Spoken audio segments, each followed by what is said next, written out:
Hi, today I'm for the DOOGEE X95 and I'll show you how to create home screen folders on this device.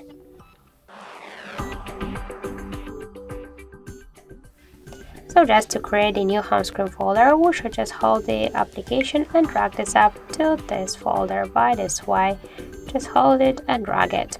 If you want to give a name and rename the folder, tap once on the name and enter the apps. For example, tap the home button and we can see that we just successfully give a name to our folder.